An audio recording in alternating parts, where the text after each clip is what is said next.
El régimen de excepción es el programa más aplaudido por la población, porque ha reducido la violencia atribuida a las pandillas. Pero, ¿qué pasa con las personas detenidas que no deben nada? ¿Quién responde por ellas? ¿Dónde quedaron sus derechos? ¿Cuándo saldrán de la cárcel? ¿Quién responderá por los daños causados?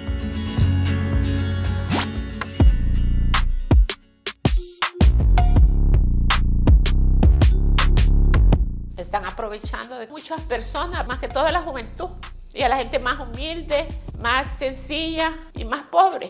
Usted va a ver un rico, no lo agarra.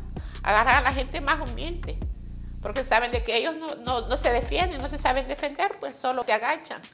Pero no es así la cosa. Ellos tienen que investigar y averiguar bien las cosas. Esa experiencia fue horrible. Le digo que eso es lo más horrible que le puede pasar a un ser humano. Porque estar trabajando y al lugar donde uno tiene su negocio o el lugar de trabajo, que de repente llegue la policía y le diga a uno, nos va a acompañar, queda detenido. Eso le cambia a uno en un instante la vida, pero tan horrible.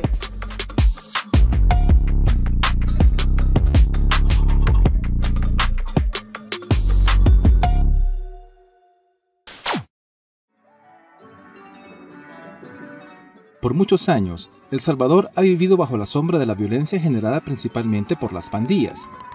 En marzo de 2022, como respuesta a un alza desmedida de homicidios ocurrida el sábado 26, el gobierno decretó un régimen de excepción que a marzo de 2023 cumple su primer año, luego de ser prorrogado 12 veces. Esto ha significado una reducción de homicidios y menor presencia de estos grupos criminales en varias zonas del país. Los números del año están bastante claros, son 495 homicidios. Esto genera una tasa de violencia homicida en El Salvador por 100,000 habitantes de 7.8. El año pasado cerramos con 1.147 homicidios y la tasa de homicidas sobre 100,000 habitantes fue de 18.1. Este régimen le otorga a policías y soldados el poder de capturar a placer y sin previa investigación a cualquier ciudadano que consideren sospechoso de pertenecer a las pandillas. Organizaciones de la sociedad civil afirman que esto ha generado muchos abusos y detenciones arbitrarias que han vulnerado los derechos humanos de las personas inocentes que han sido víctimas de estos actos abusivos de parte de las fuerzas de seguridad estatales. Francamente, el hecho de que se sienta un poco más seguridad a cualquiera le beneficia. Pero, ¿cuál es el costo de todo esto? 20,000 personas capturadas injustamente, más de 100 personas muertas en los centros penales. Yo creo que el costo es muy elevado y aquí no puede ser que la medicina sea más dañina que la enfermedad. Y Bukele le está dando medicina amarga a la gente, una medicina que está siendo más dañina que la enfermedad. Lo que más ha estado sucediendo son detenciones arbitrarias, es decir, detenciones que no están obedeciendo a un proceso de investigación criminal ni a una orden fiscal, sino que se están haciendo detenciones sobre la base en muchas ocasiones, y es lo que los informes han señalado, de seguir estigmas, incluso de personas jóvenes que habitan en zonas marginalizadas o en zonas que han sido conocidas o tachadas por ser zonas con altos índices de operación de las pandillas. No se ha respetado un proceso de investigación que pueda determinar si una persona es o no es pandillero, sino que se le detiene en vías de investigación. Y estas supuestas vías de investigación pueden llegar a durar, que es lo que estamos viendo, por lo menos aquí ya operativamente, casi un año del régimen de excepción, pero ilegalmente se les ha dictaminado al menos 2 años de investigación. Durante este proceso, estando las personas en situación de detención dentro de las cárceles salvadoreñas, que tampoco es novedad, porque también sucedía desde hace muchos años, se violan otros derechos humanos a los que estas personas estarían expuestas sin tener una tan sola evidencia que en realidad han cometido o son parte de un grupo de crimen organizado. Son pobres, humildes, que viven en comunidades, que viven en situaciones de pobreza, en miseria. Hoy la gente se ha quedado ha empeñado su casa por pagar abogados privados, han pagado fianzas y sus hijos no salen. y hay una señora que embargó su casa por, creo que por $6,000, y su hijo no sale, y ahora resulta que ya va a perder la casa porque no ha resuelto su problema. Esto está generando más pobreza, más miseria, porque la mayoría son pobres, de verdad, y yo creo que los grupos criminales no solamente hay pobres, hay también los que dirigen, los verdaderos cabezas, son personas que tienen dinero, pero eso no los vemos que estén presos. Algo está pasando en este país, algo pasa con el régimen. No tengo el dato preciso, pero son más de 1.200 casos más o menos que hemos dado acompañamiento. La posibilidad de una organización tan pequeña como la nuestra, que tenga posibilidad de atender a la gran cantidad de casos que hemos recibido, pues es bastante difícil, sobre todo porque la institucionalidad no está funcionando. Es decir, muchas familias lo que nos piden asistencia porque no saben ni siquiera en qué centro penitenciario está el familiar. Hay un proceso de orientación, pero que también en muchas ocasiones para las mismas abogadas y abogados que trabajan acá ha sido muy difícil obtener esa información. De certificar realmente si la persona está o certificar si la persona tiene algún tipo de tratamiento médico, etc. Ha sido bastante retador poder hacer intervenciones. Esto no ha sido un problema únicamente de Crisosal, sino que también de otras organizaciones. Una de las cosas que la gente más ha demandado es orientación básica en asesoría legal. ¿Qué se debe hacer ante una captura arbitraria? Que tiene que concentrar documentos de antecedentes penales, solvencias policiales, todo lo que tiene que ver con los arraigos, el DUI del detenido, de la persona que lo va a representar, y así se va a la Procuraduría General de la República y presenta la denuncia, y ahí pues le asigna un abogado defensor público y dice que inicia el proceso, pero ahí igual no pasa nada porque son abogados de oficio que no se preocupan pues por defender a la persona, porque primero que el Estado le paga y lo otro que no le permiten información. Han habido casos que son más de 100 los que asisten a la audiencia. En el proceso ordinario se debe procurar la Fiscalía General de la República para hacer la imputación, debe individualizar los casos, sino cómo lo identifica, ¿verdad? Pero en este caso, qué delicado, en el régimen de excepción, no logran individualizar los casos. Y si hay más de 100, el juez empieza como que es uno, a leer las imputaciones que se le hacen, pero como si todo fuera lo mismo, ¿verdad? Víctimas del régimen. Lo de mi hijo sucedió así, mire, yo no andaba trabajando, solo estaba mi hija y mi yerno. Llegaron como a eso de las 11 de la mañana, un 11 de junio. Y lo llegaron y se lo llevaron a traer, dijeron que a traerlo iban. Y él, como él es especial, dijo, ellos así son, dijo. Siempre vienen, hacen cosas así, dijo. Y se lo llevaron, ¿verdad? Lo llevaron como que era un gran delincuente, lo llevaron amarrado, así por donde tenemos el portón, así, parquearon, y de ahí lo esposaron y luego se lo llevaron.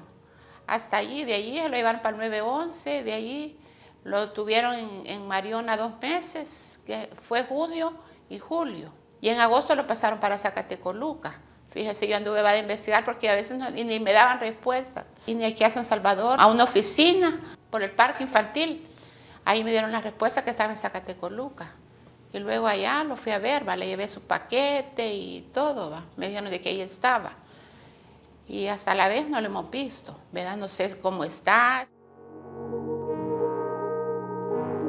Yo le compraba todo lo necesario, lo que pedían, ¿verdad? Como $50, ¿verdad? Pero como en pasajes, tomo un bus, otro bus, y así va. Pero a veces me trae mi yerno, pero igual se gastan en la gasolina, ¿va? Pero más o menos así andan entre unos 450, algo así. Los paquetes son como unos $60. Y le llevé, digamos, 3 allá en Mariona. Y aquí le he llevado solo 2. Ya este mes me toca llevarle ya otra vez. Pero ahora piden dinero también. Piden 200 y algo, dicen. Pero no sé, yo el paquete le voy a llevar, va. Uno no hay que aceptar eso, va. Yo el paquete le voy a llevar a mi hijo, primero Dios, ya la otra semana. Que me lo den, ¿verdad? Que me lo devuelvan. Yo eso le pido al señor presidente que me lo devuelva, ¿verdad? Porque mi hijo no debe nada, está ahí injustamente y sufriendo. Human Rights Watch y Cristosal obtuvieron evidencias de más de 1.100 casos de detenciones arbitrarias realizadas durante el régimen de excepción. Y luego yo les dije que si llevaban una orden de captura, me dijeron que sí. Incluso un policía me gritó y me dijo, ¿quiere que se la leamos aquí? No, le digo yo, está bien. Vaya, me dice, apague esa plancha y nos acompaña. Y de ahí nadie supo nada de mí. Porque mi esposo cuando me llevaron, quizás como unas 2 horas, él fue a la delegación y no le daban información de mí. Y le decían que no sabían nada, que dónde estaban, ni nombre, ni nada. Todas pasábamos paradas. Yo a los 7 días de estar ahí, yo mis pies los tenía así cada pie. Y el día 15 que nos llevaron, que nos sacaron para llevarnos, yo no podía caminar, no sentía mis pies. Y cuando uno sale a la luz del sol, cierra los ojos porque no puede ver. Porque eso es horrible. De ahí a los 15 días no veíamos que nos llevaran, porque como éramos 5 los acusados, 7. Entonces no veía que nos lleváramos a la presentación, dicen ellos. Y entonces cabal a las 9 de la mañana llegaron y nos dijeron, vaya, vámonos para el Isidro Menéndez, vamos a la presentación, y nos llevaron a la presentación. El siguiente día, día 16, nos llevaron de nuevo, que supuestamente iba a ser careo, con los 2 acusadores. Entonces, da la casualidad que ahí nos encontramos, antes de que los 2 acusadores nos vieran, nos encontramos cara a cara con los 2 y los conocimos. Y de ahí la muchacha que nos acusaba se retractó. Ya no quiso encararnos. Ella quedó en shock porque a ella la llevaba un fiscal. Y supuestamente las transforman. Pero ¿cómo no la íbamos a conocer? Solo le dije, gracias Diosito, le dije yo. Porque yo sabía que esta persona era. Y luego nos llevan para otra sala, que supuestamente iba a ser una audiencia, dijeron, relámpago. Y nos vamos encontrando también con el esposo de la muchacha que nos acusaba. Y todos, o sea, se quedaron perplejos ellos, que no hallaban ni qué hacer. Y entonces al siguiente día, el día 17, que era ya la audiencia inicial supuestamente, y entonces ellos alegan, la jueza, que por falta de pruebas y que porque hubo un pequeño temblor, por eso no nos pasaron. Nosotros no sentimos el temblor, porque estuvimos parados y no. Entonces eso adujeron ellos, que por eso y 4 de los 7 quedamos libres. La señora se enojó con todas ahí y andaban rumores que ella dijo que nos iba a echar la policía. Y qué mejor momento para esta cosa del régimen, que la gente solo hace una llamada y ya lo van a traer a uno. Una base de datos a la cual tuvo acceso Human Rights Watch respalda hallazgos sobre violaciones masivas del debido proceso, hacinamiento extremo en centros penales y muerte de personas bajo custodia en El Salvador, de marzo a agosto de 2022. Los datos oficiales respaldan los señalamientos hechos por investigaciones de Human Rights Watch y de Cristosal. Algunos de los datos son 1.082 menores detenidos, 918 niños y 164 niñas. Más de 39.000 personas habían sido acusadas del delito de agrupaciones ilícitas y más de 8.000 por ser miembros de una organización terrorista. Más de 50.000 personas habían sido enviadas a detención provisional.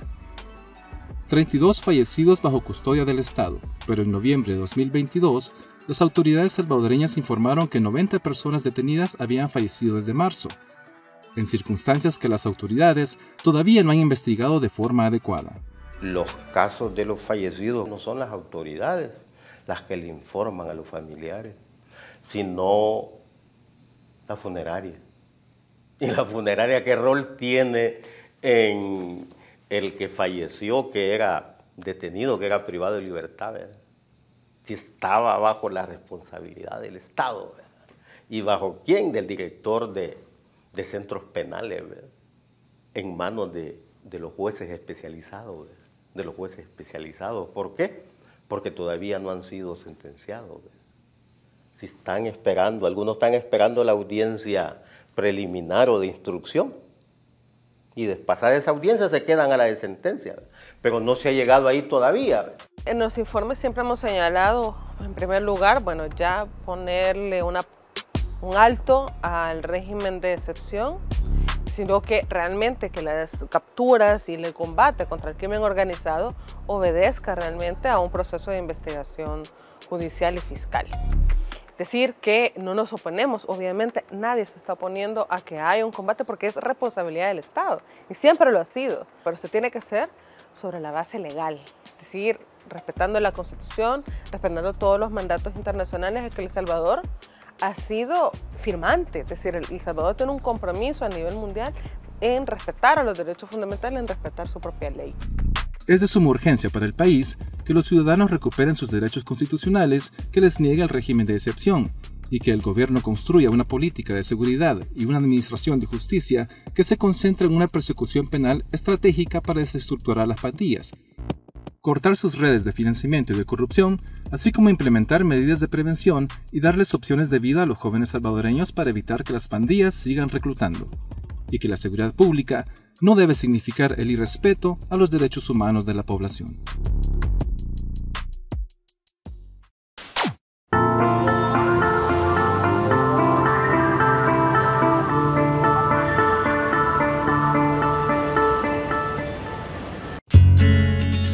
A continuación, el editorial.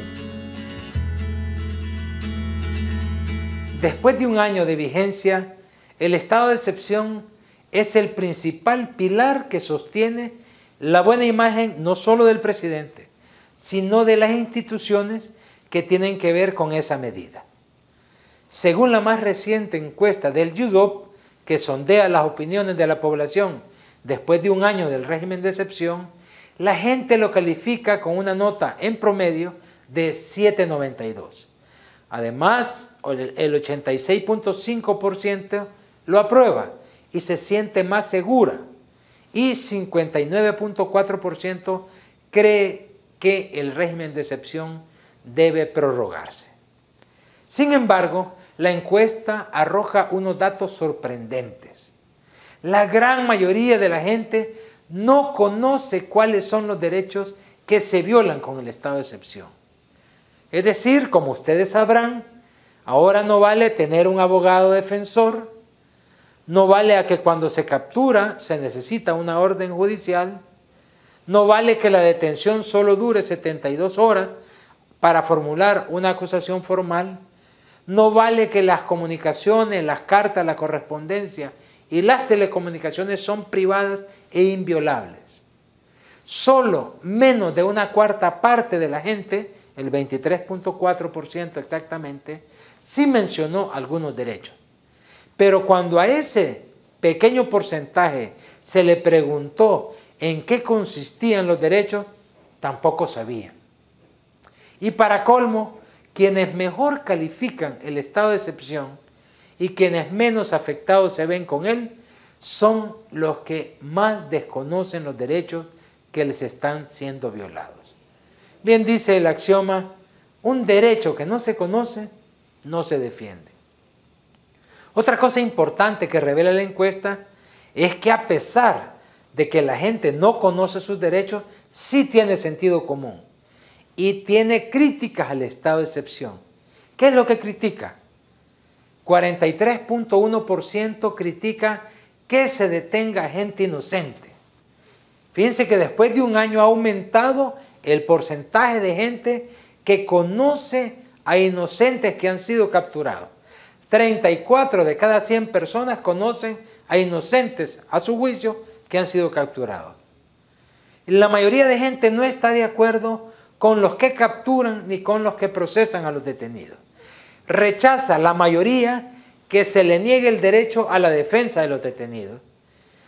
Rechaza con que se extienda más de 72 horas la detención y rechaza que se hagan capturas sin orden judicial. El mayor porcentaje, 88%, no está de acuerdo en que sobre las muertes de detenidos en los centros penales no se informe ni de las causas ni oportunamente a sus familiares. Lo que pasa en el fondo con el régimen de excepción es que han hecho creer a la gente que hay que escoger entre dos polos aparentes, o la seguridad o el respeto a los derechos humanos. Es decir, si quieren paz, solo se puede lograr ir respetando los derechos humanos. Con una mano te ofrezco tranquilidad, pero con otra violaré los derechos humanos, como que fueran dos cosas opuestas, excluyentes. Y la gente que aprueba el régimen de excepción sabe perfectamente que se están violando los derechos humanos.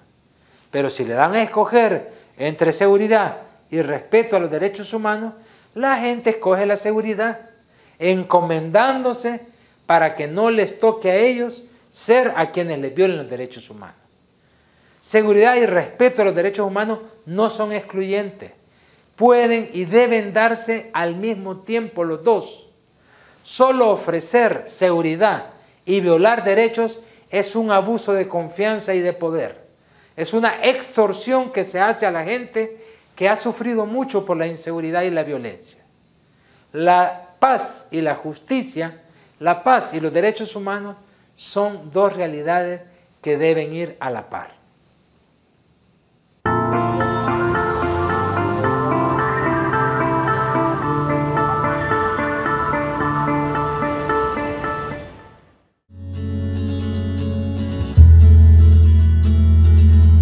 La sección de la entrevista en el siguiente segmento de Miradas.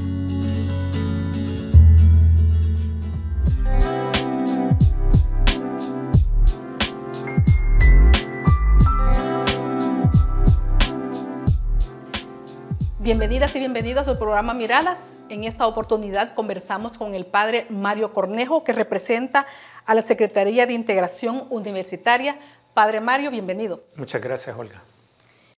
Para muchos estamos en vacaciones, pero realmente desde la Iglesia Católica, ¿qué conmemoramos, qué celebramos en esta fecha tan especial? En esta fecha recordamos la muerte y resurrección de Jesús, acompañamos esos momentos últimos o recordamos esos momentos últimos de la vida de Jesús y también recordamos que no todo acaba en su muerte, sino que acaba en su resurrección. Y al mismo tiempo la idea es que al recordar nosotros también reflexionemos sobre nuestra vida personal, sobre la vida de nuestra familia, de nuestra comunidad. Y la idea es que esa reflexión nos ayude a ganar fuerza, esperanza a lo largo de este año. Muerte y vida. Muerte y vida. Un hecho que marcó o se marcó hace más de 2000 años, ¿verdad? Pero que sigue vigente.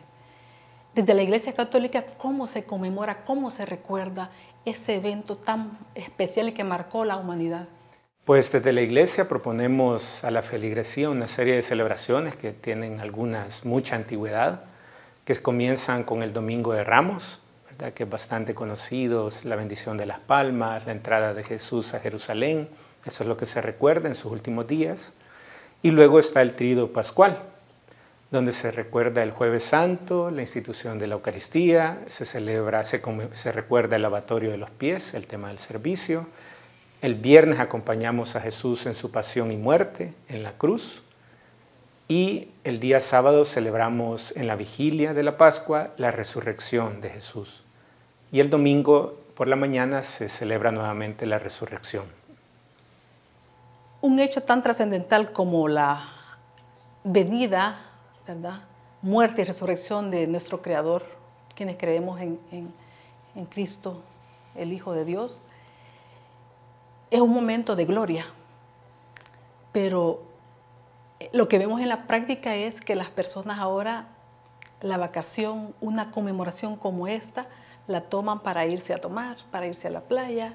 ¿Qué ha pasado en el camino? ¿Qué se ha perdido?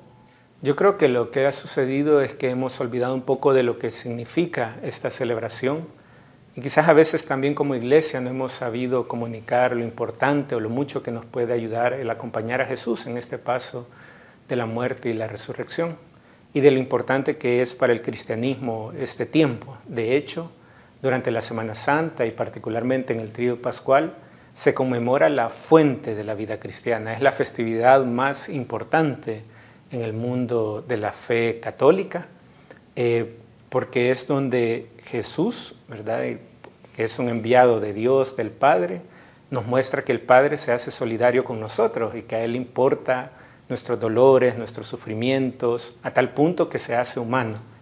Y un humano que se pone al servicio de todos y que está dispuesto a entregar su vida por servir a la humanidad. Y recordamos que Dios es un hombre que reconoce la vida de los justos, ¿no?, de aquellos que generosamente entregan su vida al servicio de los demás, que llevan hasta las últimas consecuencias la vivencia del amor, como lo fue Jesús. Y eso es lo que significa la resurrección. La vida del justo, de quien ama, de quien sirve hasta el final, no acaba en la muerte, sino acaba en la resurrección, acaba en la memoria de una comunidad que 2000 años después recuerda a ese hombre e intenta imitarlo en el amor, el servicio, la justicia. Así que yo creo que a veces lo que sucede es que olvidamos ese significado profundo y tal vez como iglesia no lo hemos sabido mantener vivo, ¿verdad? Y por eso quizás mucha gente no le ve sentido, tal vez piensa que es más solo asistir a ciertos eventos religiosos, ¿no? Y yo creo que el trabajo está en recordar todo el sentido espiritual, el sentido que puede dar a nuestra vida, lo mucho que puede dar sentido a los problemas que vivimos en el día a día, el acompañar a Jesús en su muerte y resurrección. ¿Qué aspectos entonces habría que rescatar y traer de nuevamente al presente sobre lo que se conmemora realmente en esta fecha de Semana Santa, Padre? Porque si nos vamos a la Biblia, pues está claro que implica pues ponernos en comunicación, en contacto con la palabra y con ese ser tan maravilloso que es Dios. Pero hoy en día pues como que ha perdido ese significado real. ¿Cómo traerlo a cuentas en estas y futuras generaciones? Pues yo creo que el gran desafío es ayudar a que la gente entre nuevamente en diálogo con este evento de la muerte y resurrección de Jesús. Que no solo se insista en la importancia de asistir a las celebraciones, a los actos religiosos, sino que también en la catequesis insistamos en entrar en diálogo con esos eventos que se recuerdan, ¿no? Que es precisamente lo que buscamos, ¿no? Que las personas puedan dialogar con todo lo que vivió Jesús, puedan reflexionar por qué Jesús terminó ahí en la cruz, por qué vivió esa pasión, por qué fue incomprendido por las autoridades religiosas de su tiempo. Que reflexionemos qué tiene que ver esa pasión y esa muerte de Jesús con los problemas que cargamos en el día a día, ya sea como personas o los problemas que cargamos como país, ¿verdad? Y luego que veamos, entremos en diálogo cómo el Padre interviene, ¿verdad? Parecería que el Padre abandona a Jesús en la cruz. Sin embargo, yo creo que es importante que reflexionemos que el Padre está ahí como toda madre, como todo padre, sufriendo, ¿verdad? Porque ve con impotencia cómo su Hijo entrega su vida hasta la muerte por un proyecto muy noble de servicio a la humanidad. Es importante que nos identifiquemos también con la resurrección, como el Padre finalmente interviene en favor de Jesús, el justo, un hombre frágil, y cómo le devuelve la vida no solo en la resurrección, sino en un espíritu que mantiene viva su memoria en una comunidad. Entonces yo creo que como personas, como país, el conectar con el Tríodo Pascual, con el evento de la muerte y resurrección de Jesús, puede ser una fuente de esperanza, de fortaleza, de confianza, en medio de las situaciones difíciles que vivimos, ¿no? Que, bueno, en nuestro país son evidentes, ¿no? La situación económica, bueno, el tema de la inseguridad, que ahora dicen que es menos, pero que igual sigue preocupando a largo plazo, los pequeños problemas, los conflictos familiares. Jesús, digamos, el Tríodo Pascual, la muerte y resurrección, nos quiere recordar de que Dios está con nosotros, de que Dios nos ama, de que Dios nos entiende porque se hizo un ser humano como nosotros en Jesús, y que no estamos solos, ¿verdad? Y que podemos dialogar. Y en ese diálogo, durante este tiempo con la muerte y resurrección de Jesús, tal vez podemos descubrir respuestas, o podemos encontrar un poco de paz, o podemos encontrarnos con el resto de la comunidad, ¿no? Y sentirnos apoyados por esa comunidad y que no estamos solos. cómo entender la trascendencia y profundidad de ese gesto de amor tan grande hasta el punto de que haya dado la vida por nosotros, Padre. Pues yo creo que la forma de comprenderlo es deteniéndonos en las Escrituras, por ejemplo, releyendo la pasión de Jesús, releyendo el Evangelio. Yo invitaría, en este tiempo es un tiempo ideal de oración, decimos en la Cuaresma, ¿no? Entonces un modo de oración es coger la Biblia, agarrar la Biblia y leer un evangelio, el de Marcos, que es el más corto, el de Lucas, que está centrado en el tema de la misericordia, donde Jesús se comporta de un modo bastante especial y cercano con las mujeres. Y así cada uno puede descubrir su evangelio. Y entonces eso es una forma de entrar en contacto. Otra forma es celebrar con la comunidad, hablar con la comunidad y preguntarnos cuál es el sentido de este evento en nuestro presente, ¿no? Que es un poco lo que hacía Rutilio, ahora que lo hemos recordado hace poco, ¿no? ¿Cuál es el sentido de este evento para la vida, lo que estamos viviendo personalmente, en nuestra familia, en nuestra comunidad? ¿Qué significa? ¿Qué mensaje nos deja esto de que un hombre, de que Dios se hace hombre, se hace cercano, lleva adelante un proyecto de servicio que no lo hace rico, no lo hace famoso, ¿verdad? Y que al final lo termina colocando en una cruz? ¿Qué nos quiere decir esto? ¿Verdad? ¿Qué mensaje nos deja? Y así me parece que esas dos prácticas comunitarias de oración, y quizás una tercera puede ser practicar la solidaridad, ¿verdad? Tomar conciencia de la situación del país. Tal vez nosotros estamos mal, ¿no? Pero tal vez hay familias que están todavía peor. Y practicar actos de generosidad, que no tienen que ser necesariamente dinero o cosas materiales, sino a veces de nuestro tiempo, ¿no? Dedicar un tiempo a ayudar a una persona que sabemos que está pasando necesidad, a tomarnos el tiempo para escuchar. O como familia, ¿no? Decir, bueno, en este tiempo, que idealmente debe ser siempre, ¿no? Voy a escuchar a mi esposo, a mi esposa, voy a escuchar más a mis hijos e hijas, ¿no? Voy a hacer un esfuerzo por estar con ellos. Que no verlo como penitencia, sino como un deseo de abrirnos más a los demás y de hacer algo un poquito más por los demás. Él venció la muerte para darnos vida eterna. ¿Cuál es la trascendencia o cómo poder entender ese salto tan increíble que se dio hace 2000 años? Que haya vencido la muerte, y cómo se traduce eso para la humanidad. Pues yo creo que Jesús ciertamente vence la muerte cuando es resucitado por el Padre. Pero Jesús vence a la muerte, si prestamos un poco más de atención, desde antes, cuando Él no se deja llevar por mecanismos de muerte, ¿no? Era una religión opresora, bajo un imperio opresor, donde esas autoridades solo veían por ellas. Y Jesús plantea un modo distinto de vivir la fe. Cuestiona el sistema. Cuestiona el sistema, pero de una forma simple, dejándose conmover por el sufrimiento de la gente de su tiempo, de los pequeños, de los que no cuentan, de las mujeres que no contaban, de los niños y niñas que tampoco eran ciudadanos, ciudadanas, ¿no? Jesús se deja conmover por los pecadores, por esos que vivían al margen de la sociedad, y rompe con los límites impuestos por la religión, la cultura y la sociedad. Y Él va más allá. Él deja que se acerquen, que lo toquen, los toca, les habla con palabras de amor, de cuidado, promueve la vida. Entonces ya de esa manera pequeña, sencilla, que pudo haber parecido insignificante, Jesús está venciendo a la muerte. Y ese mismo sistema contra que Él se revela de modo sencillo y pequeño, ¿verdad? Amoroso, profundo, no lo comprende. Y es quien lo termina colocando en la cruz. Pero nuevamente, Jesús vence a la muerte, paradójicamente, porque no se enfrenta con violencia a ese mecanismo, sino que lleva hasta la última consecuencia su entrega, que es la entrega de su propia vida. Y ahí está el mecanismo que vence a la muerte. Es lo que hizo Romero también, un fiel seguidor de Jesús. Es lo que hizo Rutilio, ¿verdad? Entonces, a esa reflexión es la que estamos invitados como sociedad. Porque a veces, yo creo, podemos dejarnos llevar por mecanismos de muerte. Y se comprende, porque a veces sufrimos mucho, ya sea por la inseguridad, por la parte económica, por el tráfico, ¿no? Que está terrible ahora. Y nos podemos desesperar y reaccionar violentamente contra otros, creyendo que eso va a solucionar Tal vez solucione de modo inmediato, pero lo que nos enseña Jesús es que lo que en realidad soluciona los problemas desde el fondo es desde la conversión personal, abriéndonos, dejándonos afectar por el sufrimiento de los demás y actuando con amor, con ternura.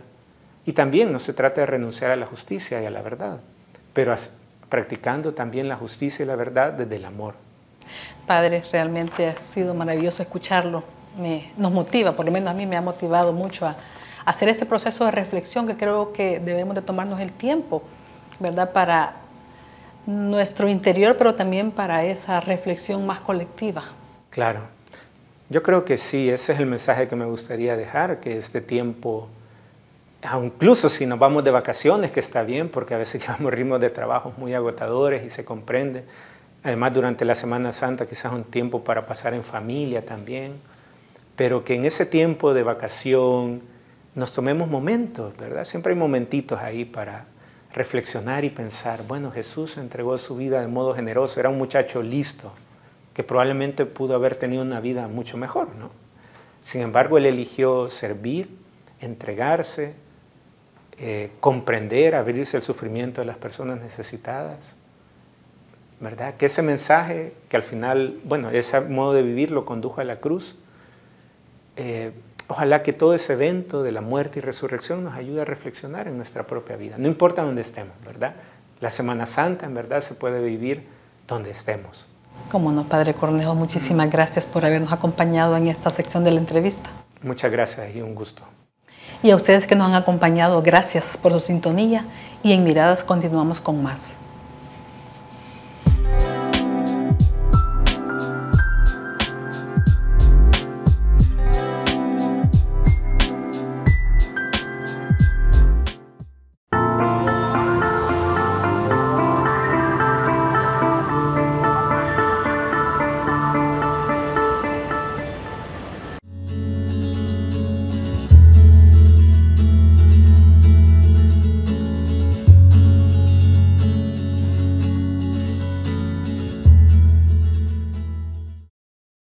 A 43 años del aniversario de San Óscar Arnulfo Romero, los salvadoreños lo siguen recordando y trayendo al presente sus mensajes de esperanza hacia un pueblo que lo amó, acompañó y entregó su vida un 24 de marzo mientras oficiaba misa en la capilla del Hospital La Divina Providencia. Una sola bala calibre 22 explosiva terminó con la vida del ahora santo de la Iglesia Católica.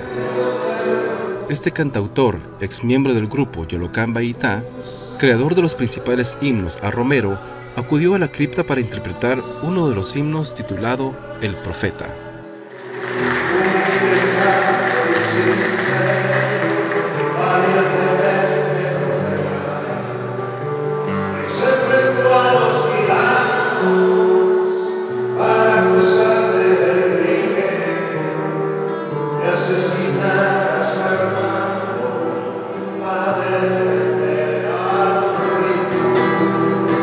Y a 43 años de su martirio, creo que su mensaje reconciliatorio, su mensaje de amor y de paz es todavía más genuino y todavía más vigente, más necesario. El camino a la reconciliación que él proponía, por el cual siempre trabajó, es una necesidad imperiosa todavía, ¿verdad? Completamente vigente. Si uno revisa detenidamente sus palabras acerca de la educación, acerca de la política, acerca de la economía, porque él abordó todos estos temas, acerca del sistema jurídico, etc.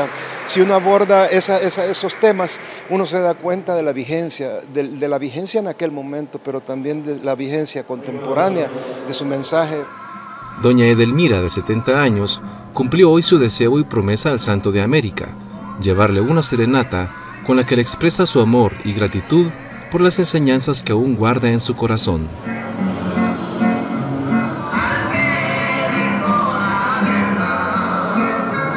Bien satisfecha, pues, porque puedo estar con él recordándole ese que su espíritu anda aquí en medio de nosotros, que el pueblo no lo ha olvidado, lo mataron, pero el pueblo no lo ha olvidado. Así que eso significa a mí, mi Monseñor Romero. Yo lo miro muy lindo. Todavía lo quiero, yo lo quiero como que estuviera vivo. Bueno, que vengan a visitar aquí donde está él, que tenga mucha sabiduría y que los sueños se pueden cumplir también. Pienso que aquí viviera todavía y pienso que Monseñor Romero estuviera conmigo todavía. La comunidad católica realizó una peregrinación que salió desde el Hospitalito La Divina Providencia hacia Catedral Metropolitana, donde reposan los restos de San Romero y donde cada día es visitado por personas que lo recuerdan como el que alzó la voz de los sin voz.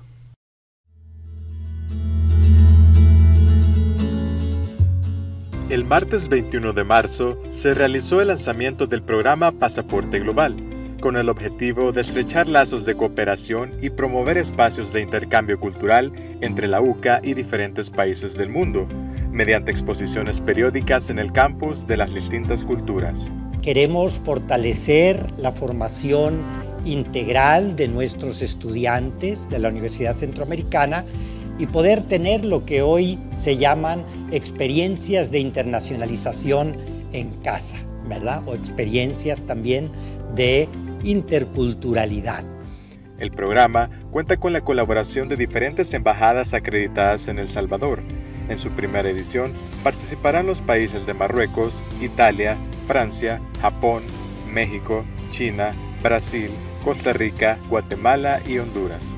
En el proyecto también se involucrarán instituciones culturales como Societat Dante Alighieri, el Instituto Guimarães Rosa y la Alianza Francesa. Cada mes del año 2023, a partir de abril, se dedicará un espacio a cada país para desarrollar actividades culturales y académicas dentro de la universidad y estarán abiertas a toda la comunidad universitaria y al público en general. El lunes 20 de marzo, una delegación de estudiantes de la Escuela de Estudios Internacionales de la Universidad Johns Hopkins de Estados Unidos visitaron la UCA. En primer lugar, realizaron un recorrido por el Centro Monseñor Romero y la Sala Memorial de los Mártires de la UCA para conocer sobre la historia de la universidad. Luego, conversaron con el vicerrector de Proyección Social de la UCA, Omar Serrano, quien les habló sobre el contexto político-social de El Salvador de los últimos años desde los acuerdos de paz. Por último, conversaron con Augusto López, director de la Maestría en Criminología, para hablar sobre la situación actual de la seguridad en el país. La delegación de estudiantes realizó una serie de preguntas para entender mejor la situación sobre el problema de pandillas y el actual régimen de excepción.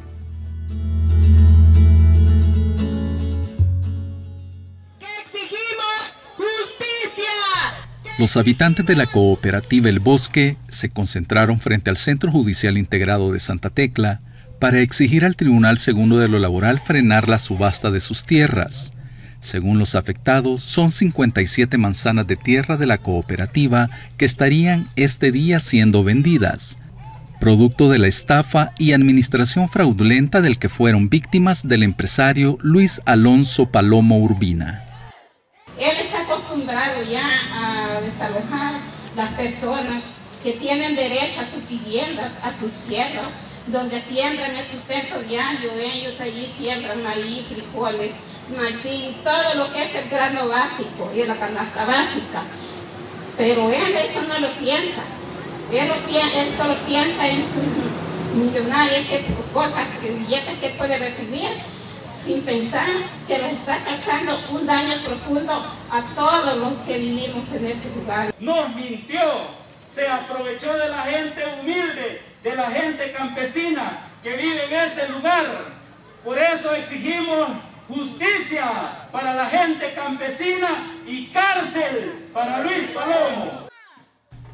Pese a que la subasta de las tierras es un acto público, solicitamos ingresar al tribunal para ser testigos del proceso, pero no se nos permitió el ingreso. Además de las tierras, los cooperativistas enfrentan el riesgo de perder toda la infraestructura construida a lo largo de los años. Porque para nosotros y la vida de la escuela son los niños y niñas. ¿Qué pasaría si se hace efectiva este desalojo? La escuela queda sin niños y niñas. Por eso exigimos justicia. Exigimos justicia. Queremos también decir decirles que la escuela está fundada desde 1954. ¿Qué quiere decir? Que esto viene de años, ha formado a mucha gente también. La cooperativa El Bosque surgió de la reforma agraria impulsada durante la década de los 80 para que los campesinos tuvieran dónde vivir y cultivar. La cooperativa del Bosque, ubicada en el municipio de Santa Tecla, posee 770 manzanas de tierra, donde viven 293 familias. Las tierras no se venden, se cuida y se defiende.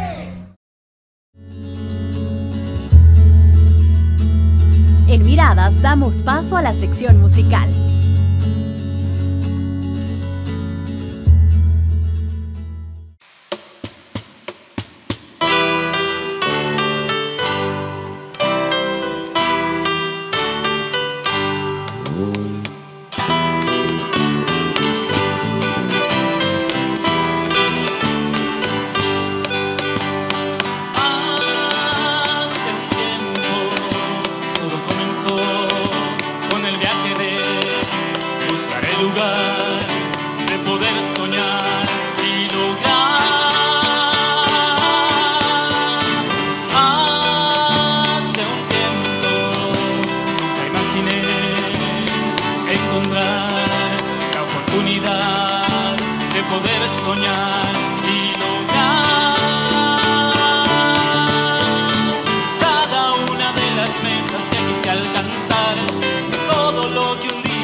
Tan fácil. Noches de desvelo, cansado o enfermo, pero el esfuerzo ha valido la pena. Y ahora disfruto lo que me espera.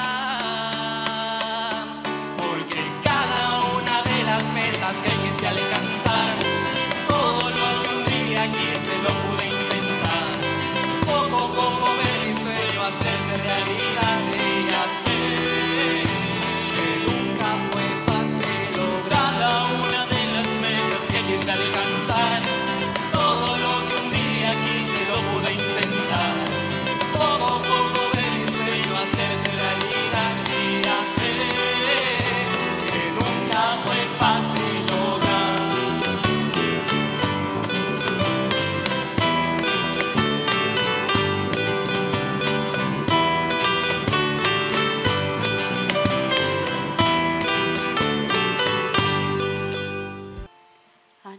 Soñé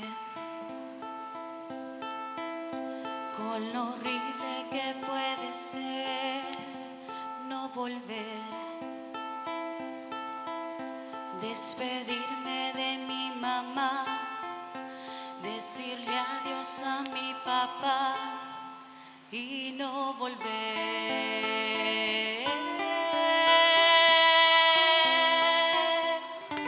Pasó de repente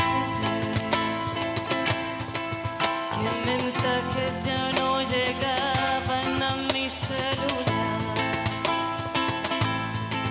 Las llamadas se desviaban y todos se preguntaban dónde estará.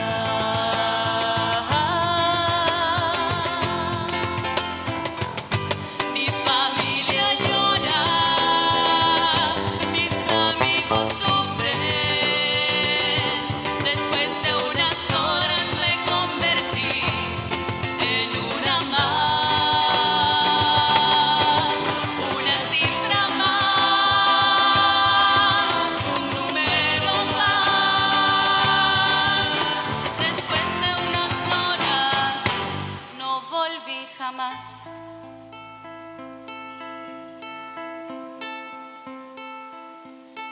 Y vino la culpa por no saber cuidarme o por cómo vestía. Pasaron los días, los meses y no aparecía.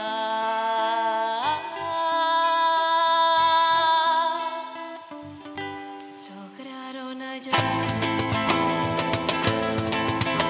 debajo de mucha tierra y rastros de sangre, abusada, torturada y mutilada.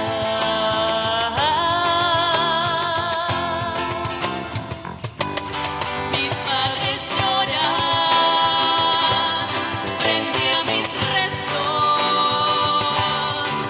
y este sueño no es más que una pesadilla. No podré despertar y para los demás, para ellos solo soy una cifra más, una cifra más, un número más. Para ellos solo soy una cifra más.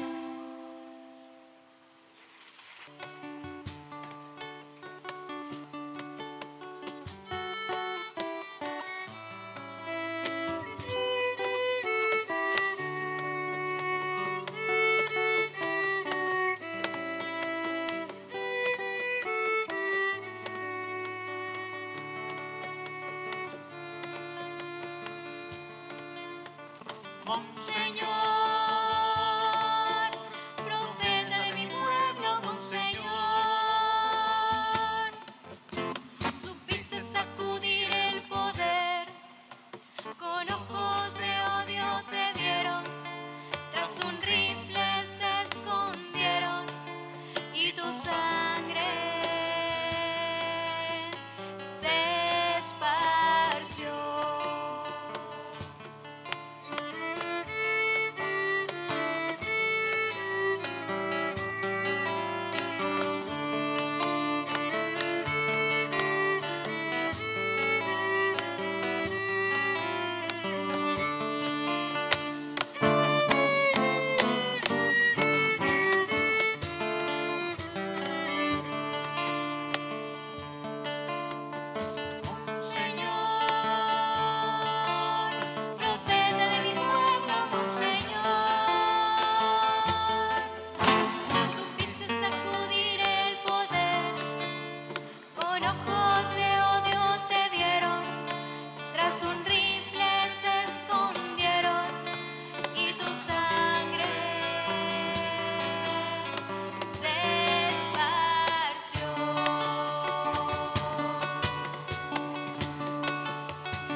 en el próximo Miradas.